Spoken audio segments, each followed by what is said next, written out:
Hi, my name is Debbie Farinella and I'm on the creative design team at Sizzix.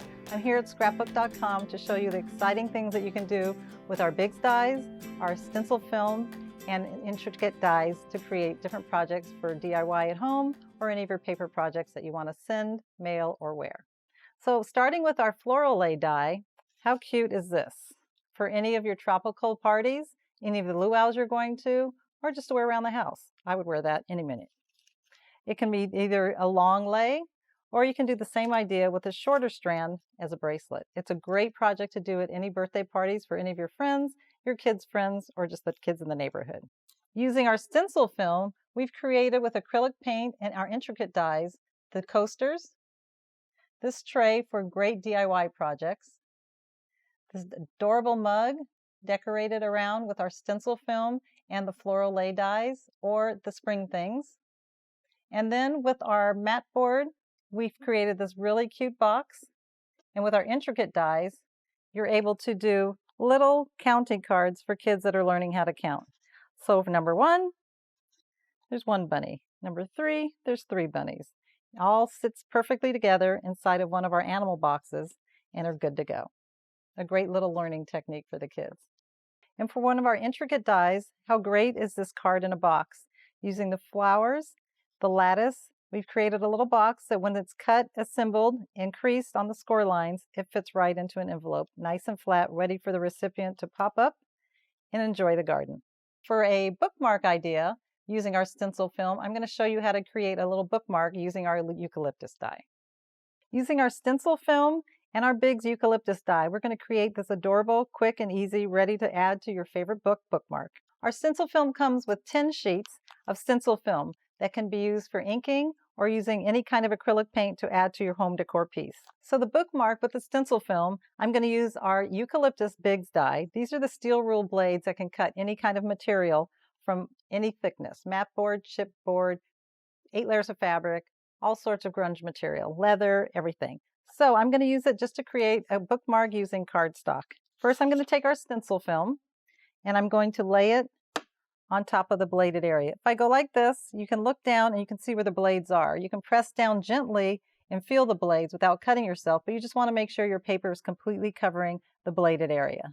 So laying it like that, I've got it perfectly set. Now, if you're familiar with our machine, you know the Bigz dies will not fit into the machine with the platform in it because there's too much restriction of the space. So you're going to take your platform out. You're going to want a cutting pad at the bottom. Now this is one of our exclusive colors that we've created only for Scrapbook.com. It's the ocean blue. Isn't that beautiful? Lay your die with the blade side up and another cutting pad on top. Look at that pretty shimmery goodness. Run it through. You hear the crackling. That's just the blades hitting the cutting pad and your paper, so you know it's creating a perfectly cut piece. So you can save the positive for any upcoming projects. But the negative is the area that we want to use for the stenciling. Once you decide which shade of green you want for your eucalyptus, you're going to go ahead, cut it to fit right or directly over the blade. So I'm going to lay it down on top of the eucalyptus and run it through. It's okay that some of it's hanging off because for this, we're using the positive. And how perfect is that? So this is where the fun begins. You're going to take your stencil paper that you've already cut and save the negative, and you can position it wherever you'd like it to be on your bookmark, whether you want it higher or lower, hanging off partially or not. You're going to go ahead and lay it. You can see perfectly where it actually is going to be laid out. You're going to lay it down. If you want to put washi tape to lay it down in your workspace, that's perfectly fine. We're going to take my blending tool. These are our little blending tools that have the perfect removable blending head on top. And they pop right back on and off. And then I'm just going to dab it. Just make sure you keep your stencil paper heavy and steady down with a heavy hand. Otherwise, it's going to go underneath the stencil and your eucalyptus will take on a shape of its own. Unless that's what you want. But it might add character, so that might be a good thing. Lift it up and check that out. And with a darker shade of ink, I like to distress just the edges just a little bit to add a little, give it a little more dimension, so it'll be a bigger contrast on top of the part that you just stenciled. So just around the edges and in between the veins of the leaves and in between each individual leaf, if you can fit the tool in, I'm going to go ahead and just ink that just to add a little character to the finished project. Now I'm going to take our foam tape. So the foam tape that's available on a roll, I want to add a little dimension. So I'm just going to cut a few little pieces to add to the back of the leaves. It's double-sided, so it adds a little pop, so it definitely will not make you lose a spot in your favorite book that you're in the middle of reading. So you'll be able to go right back to that next page. It's double-sided, so you just peel it right back off on the other end. And then you're going to lay it down exactly where you want it to be. And then to finish it up a little bit, I'm going to add a little bit to the bottom and the sides and the top. If you want to do any kind of watercolor technique, you could do all of that before you lay down any of the embellishments and before you do any stenciling. And in the end, with a quick slip knot, with a couple pieces of coordinated ribbon, through your punched hole, you're ready to mark your book where you left off and be ready to open it back up. Aloha! Are you ready to create a cute little floral lei out of paper? It's a perfect little accent to any of your luau's coming up or any tropical parties you have in the future. Using our Floral Lay Die and cutting multiple pieces through one pass, you can layer multiple colors on top of one of the flowers, run it through, and you've got 4 or 5 cardstock colors ready to start assembling. With a few beads in between and some nylon cord, you're ready to put it on and do the hula. So with our Bigz die, you're probably familiar with the fact that it cuts multiple pieces at one time. So the blades are here, showing you 4 different flowers and 1 leaf. So I'm going to have 1 cutting pad on the bottom, as we always do, and I have 4 pieces of paper. Depending on what flowers I want to cut, I'm just going to lay it over the area that I need those flowers. 4 pieces of cardstock, blades up, cutting pad on top, and I'm going to run it through. Slide it off, and you can see perfectly how the pieces cut right through all 4 without any problem. The hole is already in there, so it's ready for you to thread with the beads, the nylon cord, ready to tie and go on to the luau. So I have a few pieces for the lei already ready and cut, ready to go.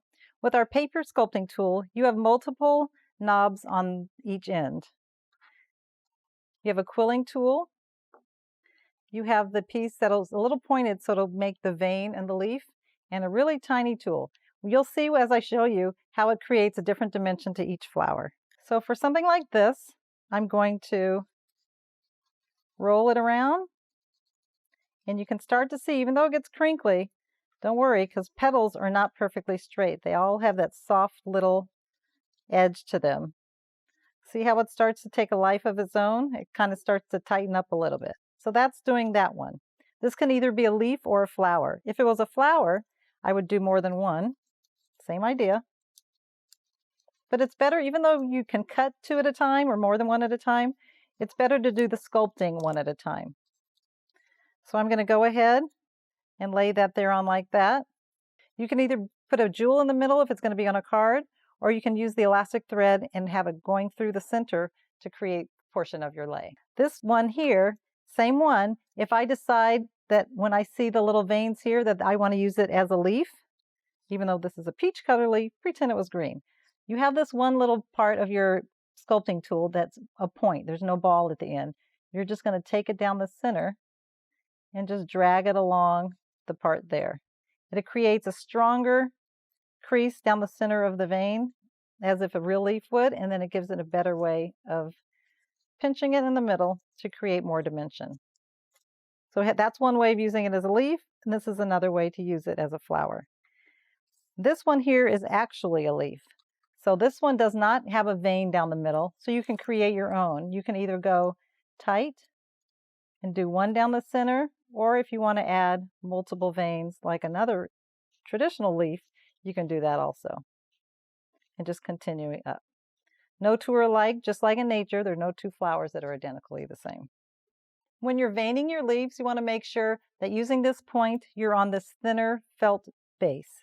This is for more of sculpting where you're doing a little bulby technique of your flowers. And this part here is for the veining of the leaves, using this pointy piece when you're drawing it down there.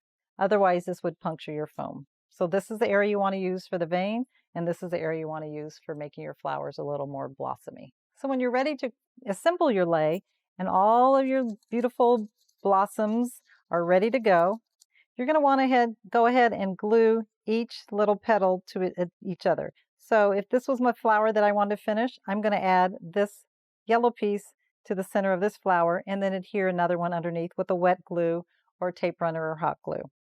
So I've created a few flowers already ready to thread with an elastic cord, so it'll be a little tight around your wrist and it won't fall off while you're doing the hula.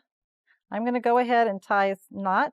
So when you're ready to start assembling your lei, you're going to start with a few beads. Depending on the size of your bead, like for here, our beads were a lot bigger, so we didn't need a whole lot, but these are smaller, so I would need more than this. But since this is a bracelet, it doesn't need to be too big. So I'm going to thread my elastic cord through there, and it'll stop with the bead.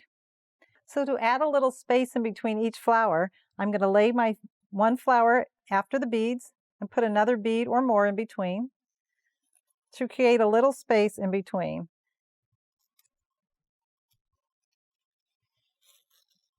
And you can keep continuing on until you've created a beautiful bracelet ready for the Aloha festivities.